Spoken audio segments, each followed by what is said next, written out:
Good evening, everybody. It's John here from Tutor to You. Almost forgot which company I work for a second. Good evening, everybody. John here, as I say. Welcoming you along to another of our live streams, concentrating tonight on Geography A-Level, particularly thinking about changing places. Massive warm welcome to you if you're joining us live. We know it's a bank holiday Monday, so you must be extra committed if you are joining us tonight. If you are, we would love to see your responses to the questions that we've got for you tonight in the chat window. Please do join in if you can. If you're watching this on replay, of course, you can take your time over some of these questions and pause the video. Brilliant stuff. Welcome tonight to Suzanne on the left-hand side of the screen and Alice on the right-hand side. Good evening, both. Hi. So what are we talking about tonight? What's going on tonight? So tonight, John, we are looking at this core topic of changing places for paper 2. So it's a topic that everybody does, but it's a little bit of a Marmite topic. So some people love it and some people not so much. So we're hoping that we can go through some of the key terms and familiarise yourself with it. You can think, oh yeah, get back into this. Yeah, I know this topic. This is what we want people to feel by the end. Absolutely, absolutely. Brilliant. So shall we make a start? Yeah, absolutely. Great. Yeah. Okay, so we've got some multiple choice questions to help us warm up here. And here's the first question. So as John said, we'd love your contributions in the chat. So question 1, place is a geographical concept made up of 3 different aspects. And are those aspects A, location, globalization and identity, B, location, locale and sense of place, C, locale, representation, risk, or D, identity, causality, and risk. And if I take a look at the chat, I can see lots of people are having a go and answering there, and your names are flashing up on screen. And well done, we've all gone for B. which is the correct answer. So Agnew's idea that there were 3 different aspects of this concept place, and within the AQA spec, sense of place is referred to as place meaning. So we're thinking about physical location, but also the setting for social interaction, locale, and then place meaning, this idea that we've all got an attachment to places, an emotional attachment to places. Okay, let's have question 2, please.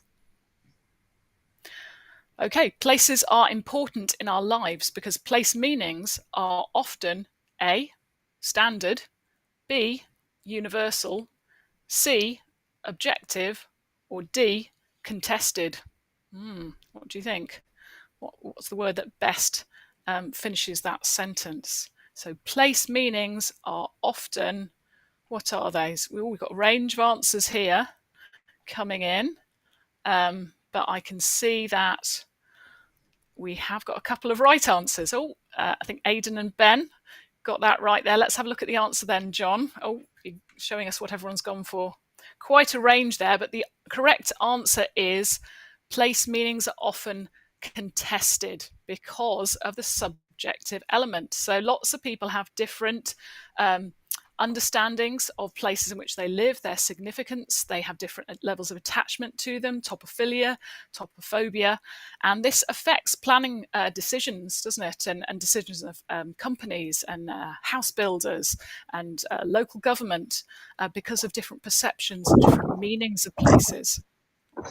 Okay, let's have a look at the 3rd question then. Question 3. Greater consciousness of and loyalty to your hometown may be described as what? So which of these words is going to fit this? Is it A, nationalism, B, patriotism, C, regionalism, or D, localism? Now, we've got a bit more agreement going on there. I can see your answers flashing up on the screen now. Lots of people going D, localism. Is that right? We're talking about our hometown and loyalty to our hometown. Yes, it is right.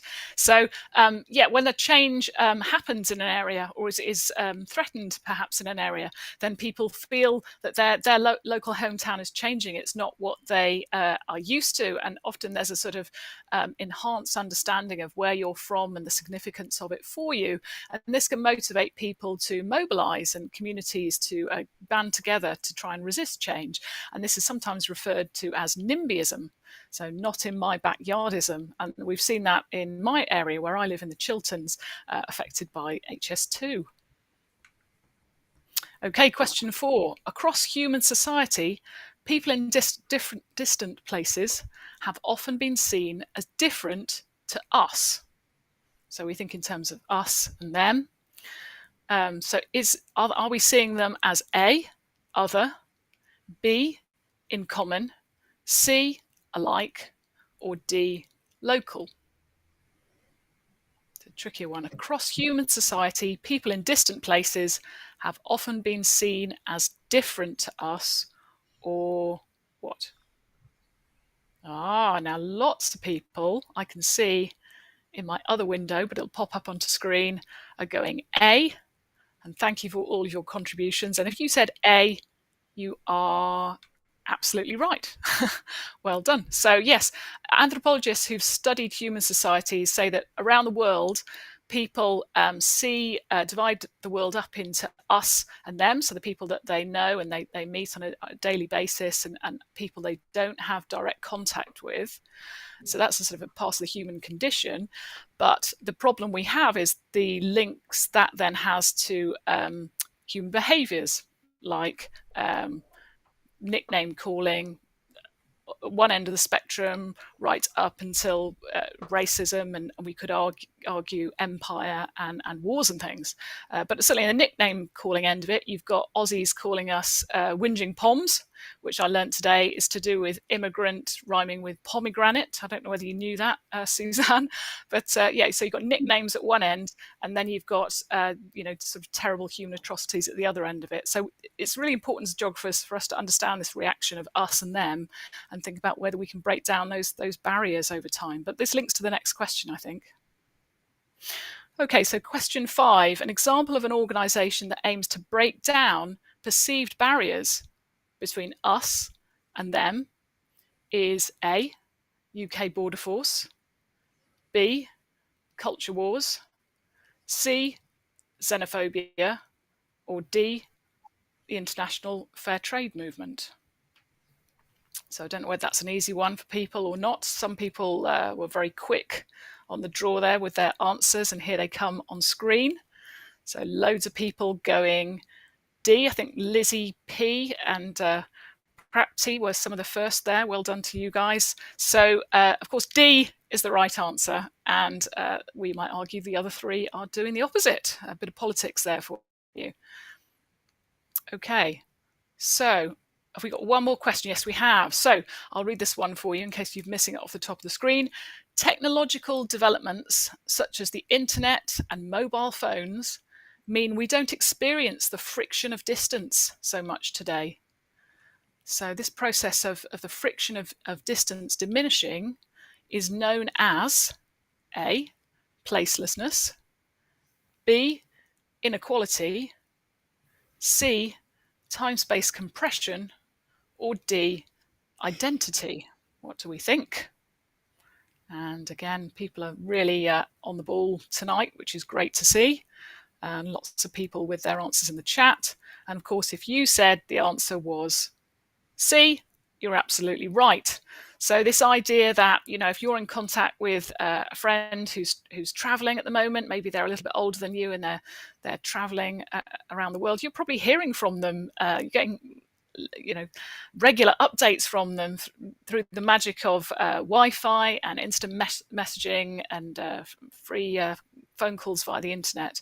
So this is why nowhere feels as far away, certainly for us in the UK and for us in highly developed economies with the access to all this technology. It doesn't feel so far away. So this is what we're talking about, time-space compression and the reduced friction of distance, spatial distance. Okay, so I think we've got an exam-style question linked to that. Thank you, John.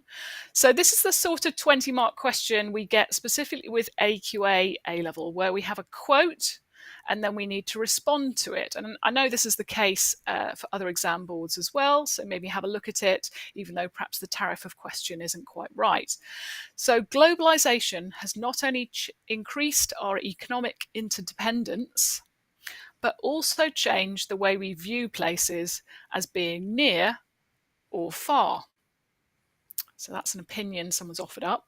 To what extent do you agree with this statement? And it's a 20-mark question. So this would be the sort of essay that we get at the end of this changing places topic. So what do we do with these really wordy 20-mark questions? It's really important with these essay questions to take a minute and perhaps get your pen or pencil out and perhaps annotate or start to mark up the question so that you're really clear on what the question is asking you.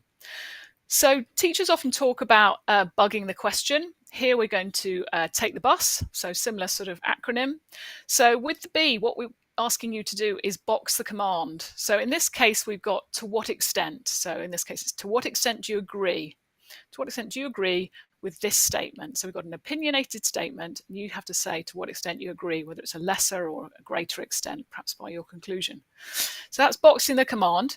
Then we're going to underline the focus of the question. And here we've got this process of globalization, and we're looking at the way it's changing the way we view places as either near or far. So this is one of these surprise link topic questions that pops up sometimes. There'll be one question like this in the 2024 series, either on paper 1 or paper 2.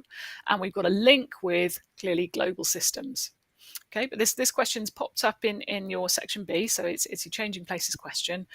So we box the command, we've underlined the focus of the question, and then the S for taking the bus is the idea we're going to star perhaps a tricky question or something that you notice that might limit your answer or gives you a clue about how the examiner thinks you might go about answering it. Now, I've put a star next to this word we because I'm just thinking that changing places is all about different perspectives, depending on your age, your ethnicity, your experience, your upbringing.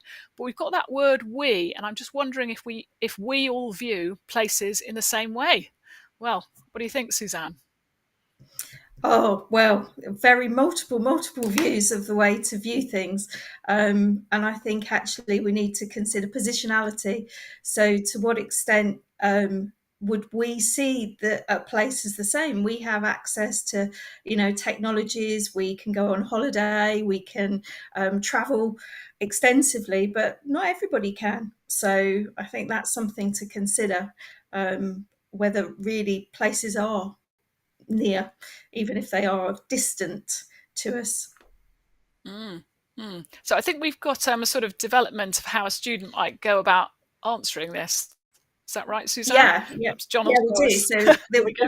move on to the evaluo wheel. So I like this one because we see a line of argument and we are going to spin the wheel and try to create a kind of another response to this. So the student argument you can see here is factors in globalization, such as the development of new technologies and systems, for example, have facilitated cheaper flights, mean the world feels smaller. Nowhere is far. So this is almost a direct quote that we could have used for that 20 mark essay that Alice unpicked for us there. So we're going to spin the wheel and have a look at how we might kind of construct a response to this based on, and let's see where it lands, perspectives. Brilliant. So what would be great would be if you could put into the chat box, and we can see it then coming on at the bottom there, some ideas about how we could consider perspectives and almost create maybe a counter argument to the student argument there, or a development from a different perspective. So get busy in the chat box so that we can see some great little sentences and paragraphs coming up. And again, think about positionality. You might think about age, income level there. It says different nationalities. There's also things to do perhaps with gender, and there's a variety of ways that perhaps different people will be able to experience near places and far places. So if we pop there, I've got some good stuff coming up. So media places, absolutely. Very often now those far places become media places, and we actually feel like we've experienced them. I don't know if any of you have been somewhere that you've seen a lot, and when you go there, all of a sudden you're kind of like, oh my goodness, I feel like I know this place. And I was lucky enough to go to New York a couple of years ago, and it felt so familiar, yet I'd never been there before. Right. Brilliant. Okay, so I've got absolutely looking at that idea of income, and definitely, Molly, well done. We can see that you've come up with the idea there of not being able to actually experience those. I mean, if you think about people who are living in poorer countries, in both emerging market economies and least developed countries, actually maybe flight, which it talks about there in the student argument, might actually be too expensive for them. Maybe their worlds are a little bit smaller. Brilliant. So thank you, Izzy. Great. Good to see a bit of a statistic there. So remember, as you get closer to your A-level exams, to start cramming some of those AO1, those facts that you can use to evidence some of your arguments that you're putting forward. Absolutely. Well done, Emily. Again, infrastructure is important. But let's have a think and have a look at the answer then that we've pre-prepared for you guys. So thank you, John. Brilliant. So this, we've based it on affordability, and obviously to do with economic situation. So this is only true for people who can afford to fly and have the documentation to travel easily. Those living in poverty, so the least developed economies or highly developed economies, may not agree, as travel is largely out of reach. Moreover, visas to travel are scarce for some nationalities. This is borne out by the experiences of asylum seekers trying to enter Europe today. And also, I suppose we need to think about it on a scale. So as you can see there, both even in highly developed economies, there will be people who live in very wealthy countries who don't have documentation. A large proportion of Americans, interestingly, don't have a passport, or because they just can't travel is unaffordable for them, even though they might live in what's considered a wealthy country. So we've got some interesting ideas that have come up from all of you participating, but definitely for some, those far places are very, very close, but for other people, actually, those far places remain almost like, the opposite side of the world. Yeah, think about the experience of people looking across the channel and wanted to cross, being perhaps almost trafficked and being told how wonderful Dover is. Yeah, absolutely. Right. Okay, so application gallery. So here we've got an image that's going to pop up in a minute, and I want you to think about which topics or which bits of changing places you think about when you see this picture. And so it might be topics or it might be key terms. Let's have a look at it. So have a good look at the photograph. There's quite a lot going on there. I think John's going to give us a minute. So what I need you to do is to type in the chat window topics or key terms linked to this changing places topic. So we're off the blocks already, so well done. If you know where this is in the world, you could also tell us that.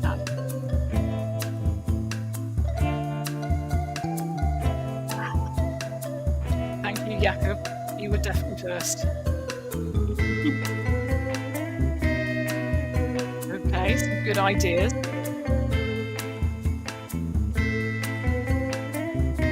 Great photographers here this evening with us.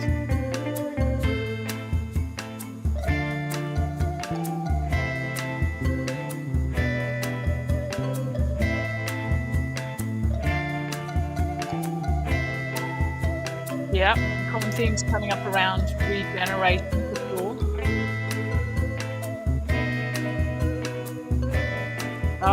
Thank you, Joseph.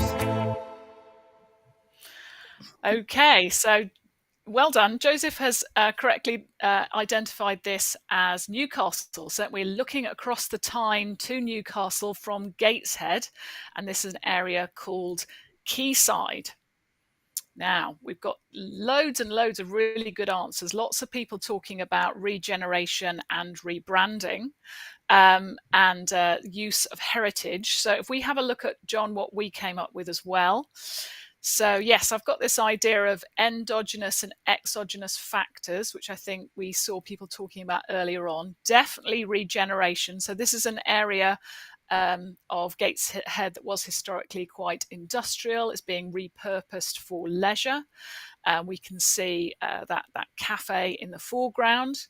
But interestingly, they've used shipping containers as part of the bar in the foreground, and also as part of kind of the structure of that leisure area in the background. So a reference perhaps to the heritage of that Tyne Bridge, but we can also see the modern parts of Newcastle as well. So a bit of a palimpsest there. I had cultural characteristics. So don't forget you've got this idea of cultural characteristics of your place studies that you need to be able to refer to. And the idea that past processes are kind of obvious in the way a place is being repackaged and therefore part of present meanings. But you guys had really good ideas. Rayan says Newcastle can't be that sunny. Well, let me tell you, since I took that photo, Newcastle is that sunny sometimes. In fact, the northeast gets lots of sun. So get yourself up there. It's really interesting. Lots to see. I was going to say, I think the down south could give it a run for his money today, as it's been mostly raining. Yeah, no, it has been. yeah. No, Newcastle, that's where it's at. Yeah, like by the looks of it, it is. Right, okay, so we're going to have a look at the bubble quiz. We might even be bringing up some of those themes and some of those great geographical terms that I saw popping up in the box. So, which of the following are exogenous factors contributing to the character of the place? So, with this game, it may be that there is no answer. There might be one answer. 2 correct answers, 3 correct answers, or even 4 correct answers. So all you have to do is identify the bubbles which are correct and pop them into the chat box. Okay, I can see already I'm being bombarded with A. Let's hope A's right. Right, okay. So which are not, so exogenous factors, just to remind you, are those things that have are for external to a place. Okay, so let's have a little look and see if all you A's are correct. There we go. Yes, indeed. This is an exogenous factor, so government policy. Now, I would recommend that you look carefully at your place studies.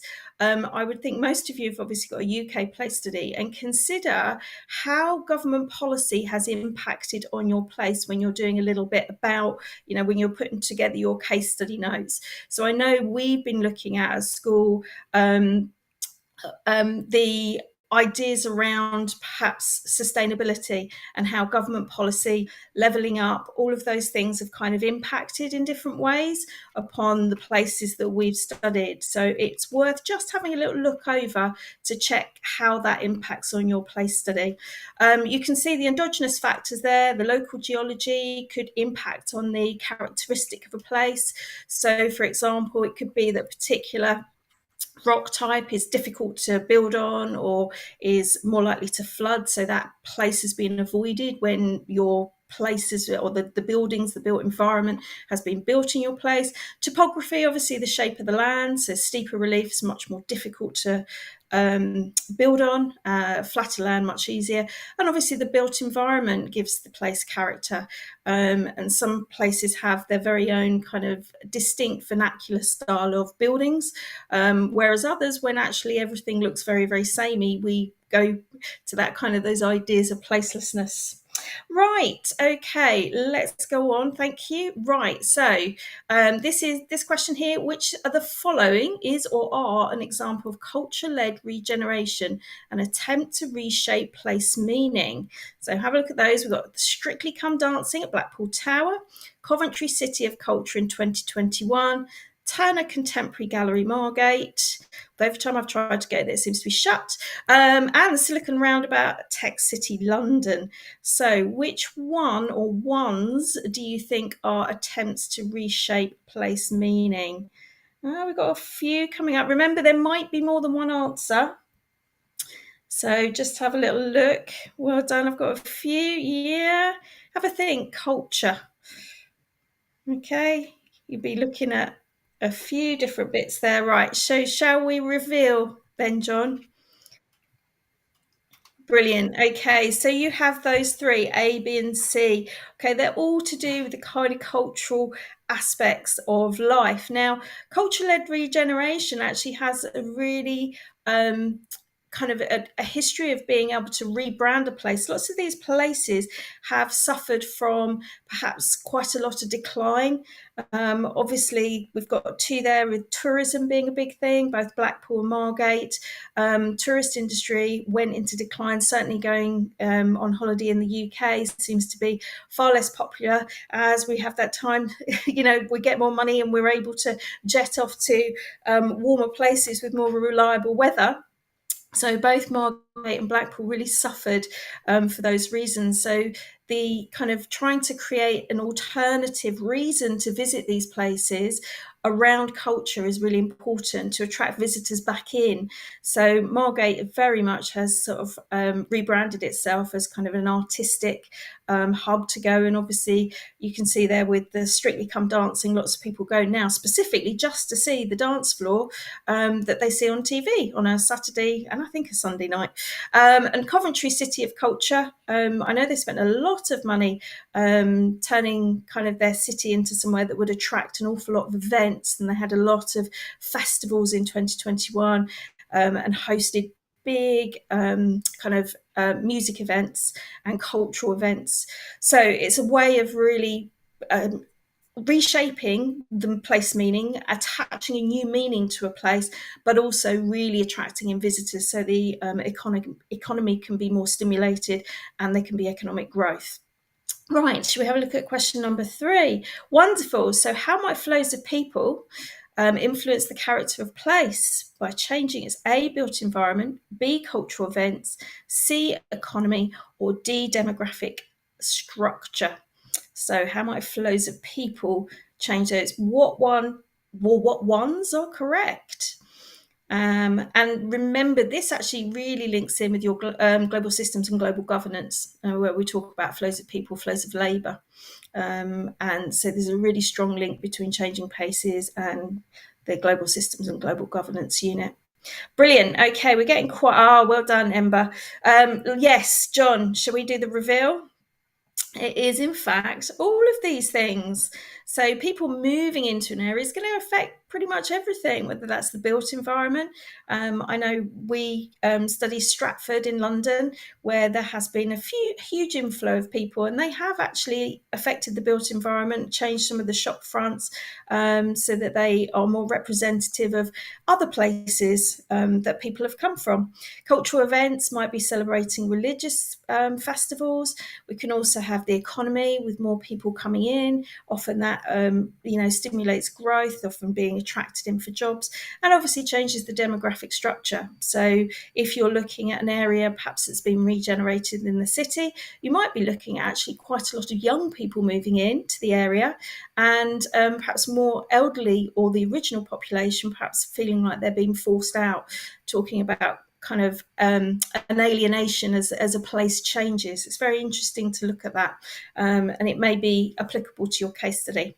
Right, okay, next one then. Dialect is something that gives a sense of place to an area. What is it? So what is dialect? Is it local slang, B, foreign language, C, an external influence, or D, a form of language? So let's see how we're getting on. I can see a few coming in on my live stream there. Good, yeah. I'm getting a combination of answers. Well done, Warren, you've got both of them. So shall we give a reveal, please, John? Wonderful. So we've got A and D there. So it might be that where you live, you've got particular dialect or sort of phrases that you say that actually people outside of the area wouldn't be familiar with and wouldn't necessarily understand. I'm sure you can, every kind of place in the UK seems to have some quite different ways of saying things, and even different ways of pronouncing the same words. So I know, Bath and Bath, things like that. Anyway, let's move on. Question number 5.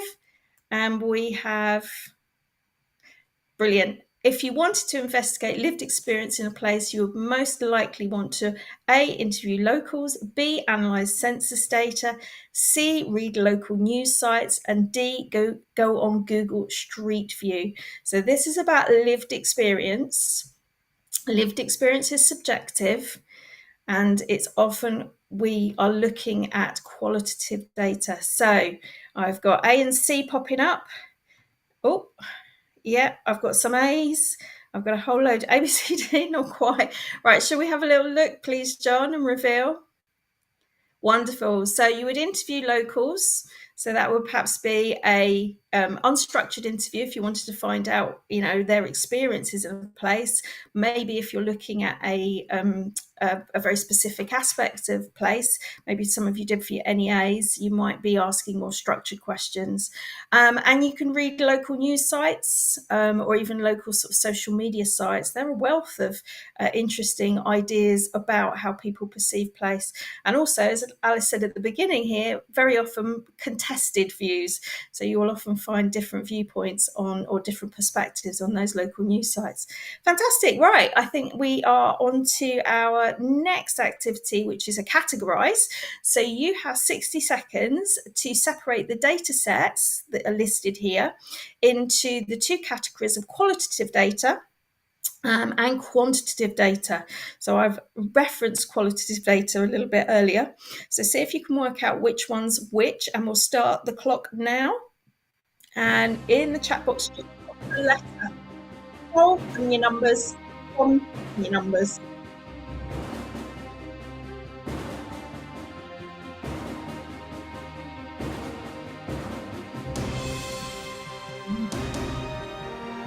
It's very fast. Seconds.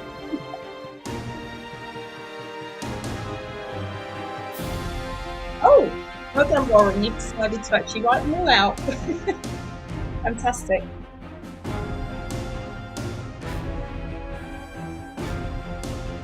Oh, we're nearly 3/4 of the way through. Oh, got some good.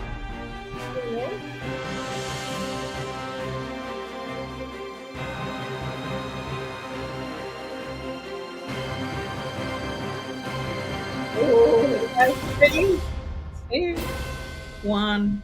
Fantastic. Wow. I feel bombarded. You've all done really, really well. So shall we have a little look there, please, John? So qualitative data is this subjective stuff, very often experiential. Now, interesting, the exam board in the syllabus make a really clear kind of statement to say that we mustn't consider qualitative data as lesser than quantitative data, because actually when we're looking at place meaning, particularly for this unit, it is vitally important that we understand lived experience and that we use qualitative data to begin to understand other people's perspectives, because we don't all view the world the same. We talked about that positionality at the beginning of the session. So here we've got the interviews as being qualitative data, re-photography, which is a great one, taking photos today in exactly the same location of a photo that you have found from, many years ago. Online reviews are great for looking up different data, and of course works of art can show the artist's representation of a place, which can be very, very varied between both artists but also through periods of time. It's a fascinating thing to look at. Quantitative data is more straightforward. That's numerical data. And we've got their decibel readings, so finding out how noisy somewhere is can often affect how people feel about an area. So it's kind of links in with that idea of lived experience. Crime statistics, the building age, and a clone town survey. So they're all things that we can quantify with numbers. Okay, right. And we're moving on now to, I think, it's true and false. Brilliant. Okay, so some more focus on those qualitative data sources and some of the other ideas we've been focused on today. Right, so true or false, you just got to put a T or an F in the chat box. Qualitative data sources such as oral histories or reminiscences are not useful because they are subjective. Oh, I feel like I've given you the answer to this one a bit early. Right, if you can pop true or false in your chat box. Okay. Good. Okay, let's have a little look, please, John. The answer is false. Absolutely. They're really important that we understand them because they are showing us how other people perceive place and the types or the variety of place meanings a place can have for different people. Lovely. Right, let's go on to the second true or false, please. In the UK, the census is used to collect data every 5 years. Really hope you guys know this one. True or false? Let's see how we're doing on this one. We're going to have some stuff popping up. Oh, yes. Okay. Yes. I did a bonus point for anyone who knows how often it's done. So stick in the chat box how often it is used to collect data. Okay, John, shall we reveal? It is false, and I'm waiting for some clever clogs to tell me what it is. Yeah, well done, Philippa. We've got it. It is indeed every 10 years. You got there first. Fantastic. Right, okay, can we have the next question, please? Okay, for a scatter graph, the dependent variable should always go on the y-axis with the independent variable on the x-axis. So think about that a little bit for a scatter graph. Okay, put in true or false into the chat box.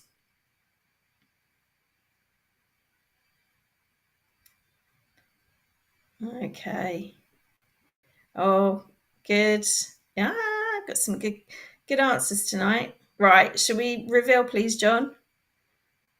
It is indeed true. Okay, I'm sure probably some of you grappled with that idea while you were doing your NEAs, working out which one to put on which side of the scatter graph. Brilliant. Okay, can we move on now? And yes, when calculating Spearman's rank correlation, tells you about the strength of the relationship between two variables.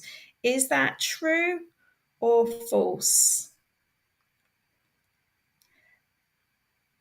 I'm just giving a little bit of time for you guys to respond.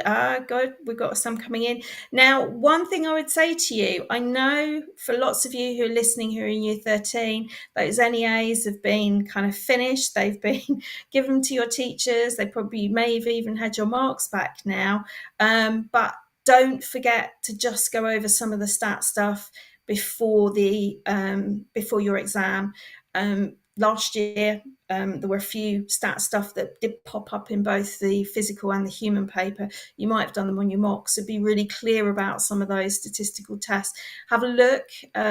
Your teacher may have given you a list of the different tests and the different kind of data sources that you're meant to know about, the data presentation sources. If not, Tutor2U have got something, I think, online that's kind of like a skills checklist, so you can go through that if you're worried that you might not have revised everything before the exam. Right, so sorry, we'll get to the answer here. It is indeed true. Okay, well done. Right, okay, and I think we've got one more. If a data source is described as unreliable, it's likely to be inaccurate or incomplete. Is this one true or false? Let's see. True or false? Right. Oh, good. I've got some coming through now. There we go. Well done. Right. So let's have a little look.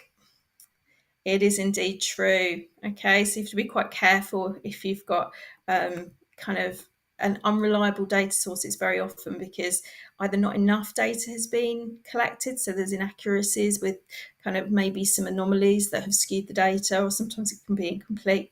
Right, okay, and I think this possibly was the last question, so I'm on over back to Alice now.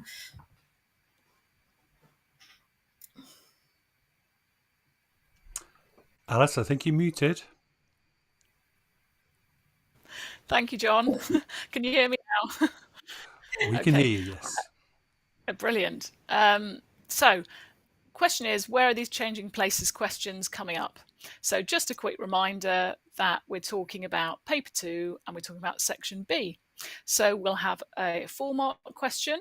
We need to be careful on that one in terms of thinking about either 4 ideas or 2 developed ideas, and making sure that you make any case studies work for the mark, so avoiding the name drop. Then we have 2 6-mark questions. The first one will be a skills question, we think, based on past paper structures. So like Suzanne was saying about recapping some statistical skills in case that's what comes up, or being prepared to unpick a qualitative resource, should that come up. And then the second 6-mark question will be have a different focus and might be an opportunity to use some place study knowledge, or it might ask you to look at a figure and then apply your own knowledge to it. So slightly different approach with those 2 6-mark questions. If you've got a figure, you're going to try and use it, but you don't need to unpick it in huge amounts of detail. Those are described by the examiner as the springboard questions, okay, because you go on to show what you know about that topic, give an informed opinion, if you like. And then we've got these essay questions. We've already touched on one potential essay 20 marker there. You do need a conclusion for a 20-mark question, but perhaps, Ren, your question is about the 6-mark questions. So if the question is something like assess, you probably not needing much in the way of a conclusion with the 6 markers, perhaps a very brief statement of your opinion.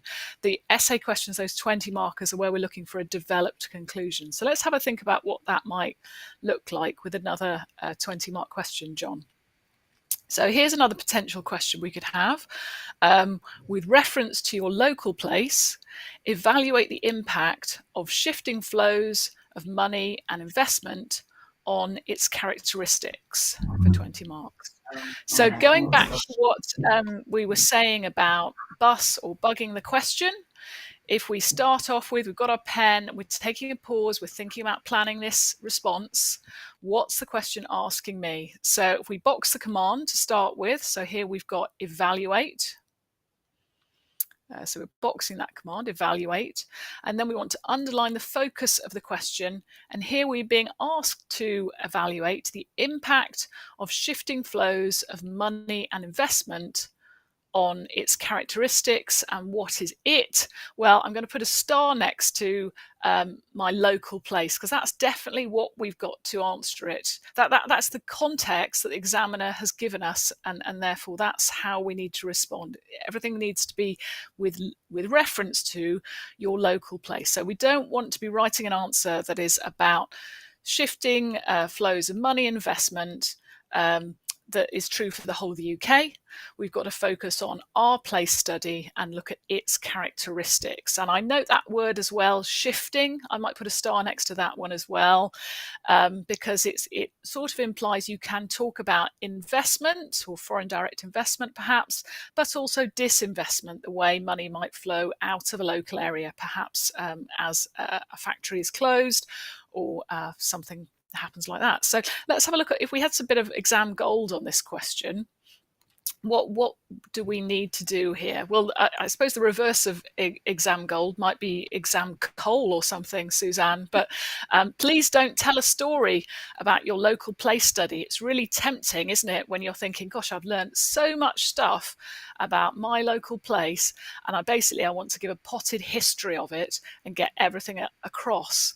But the examiner isn't looking for that, and you won't get marks for that. So we think about the balance of AO1, so knowledge, and AO2, which is your argument. It's 50-50, but even then you need to be bringing in place study knowledge that is relevant to the question. Now, if our command is weigh up, we're going to weigh up the impacts of flows of investment. So those might be good things. We've seen new jobs, we've seen perhaps more facilities for local people, but that also includes negative impacts. So has it had an impact on the built environment, leaving you feeling like you could be anywhere? You know, the problem of placelessness, our cultural characteristics changing or being lost perhaps in that process. So you needing to weigh up those two, and one approach might be to compare different examples of investment and disinvestment. And then, as we've seen in the chat, we definitely need a conclusion for these 20 markers. It's really important to carve out time for them, isn't it, Suzanne, wouldn't you say? Yeah. Well, when you look at I'm sure many of the students online tonight have looked at the mark scheme, and actually without a conclusion, level 4, the kind of top band on the mark scheme, requires a conclusion. It says there, it states in there. The other thing I would say as well is make sure for your AO1, obviously Alice has just said don't tell a story, but another bit of the AO1 is to always try and give a temporal or spatial component. So for this one, it could be, that actually in the short term compared to the long term, or thinking about, your local place. It could be that investment in your local place, that has been targeted in maybe one or, a business park or one or two businesses in the area. And actually that area directly around it has improved, but actually another part of your local area, maybe, a short distance away, actually hasn't benefited from that at all. So you can think of it on a kind of like a hyper local scale as well, within your place study. Yeah, so this idea of scale, good point, worth bringing that in, particularly in your conclusion. But remembering that evaluation, that command is looking for you to balance things up. So you might, in your conclusion, be saying something like, on balance, we've seen, huge amounts of benefit or not. Oh, question, do we need an intro? From Vanessa? I struggle with time, so am I able to achieve high marks without? I'd say yes. What are you saying, Suzanne, on that one? I'm going to say yes, just because I think your intro is signposting to the examiners exactly what you're going to be doing, and it's also plans your journey through your essay. So I think it's actually really important to have one, because it sets out exactly what the examiner's going to see within your response. It doesn't need to be ever so long. but I would say you need to name drop the case study that you're going to be focused on, and also kind of the argument, your opinion. Yeah, I think you should Keeping it quite perhaps. brief. Yeah, especially on timing. I mean, also, I would say to some students to think carefully about the order in which you choose to do some of these questions, because if you know that those 20 markers are something that you struggle with when you leave it to the end, it could be that actually, a strategy for you could to be do those first, or to do one of them first and actually be really strict with your timing. Keep an eye on the clock, make sure that actually you don't allow yourself to overrun on those. But each person's individual, and what you need to think carefully about what works for you. Maybe have a chat with your teacher, maybe do some practice sort of papers at home, seeing whether it makes a difference in which order you do them. So yeah, that'd be my advice. But also thinking about, I was just seeing that comment about 2 detailed paragraphs and a conclusion. I mean, the number of paragraphs is kind of going to depend on the detail of your argument, but making sure that that word argument comes in before your conclusion. So you've got your evaluation coming into each paragraph. That's really important.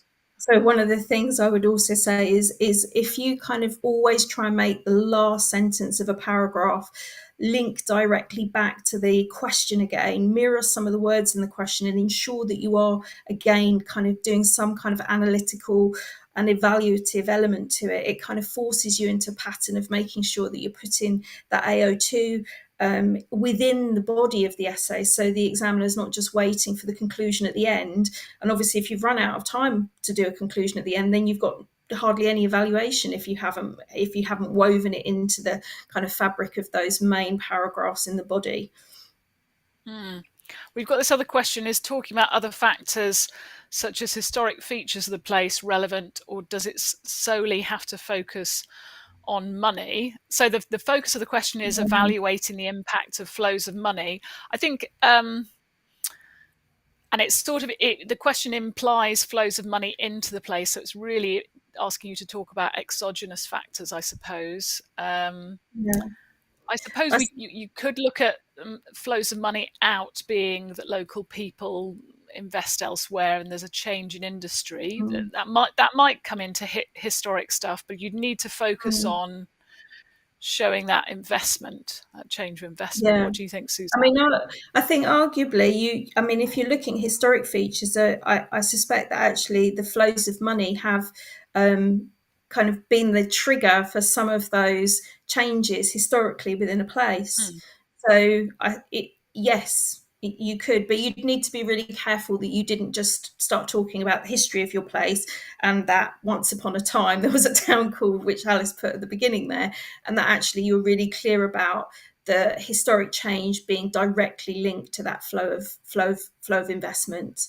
But I mean, thinking there might be some people who are doing like Bristol and thinking about maybe kind of its the links to this, the kind of the colonies and the slave trade. So I guess you've got money in some locations that have historic links back to that. So yeah.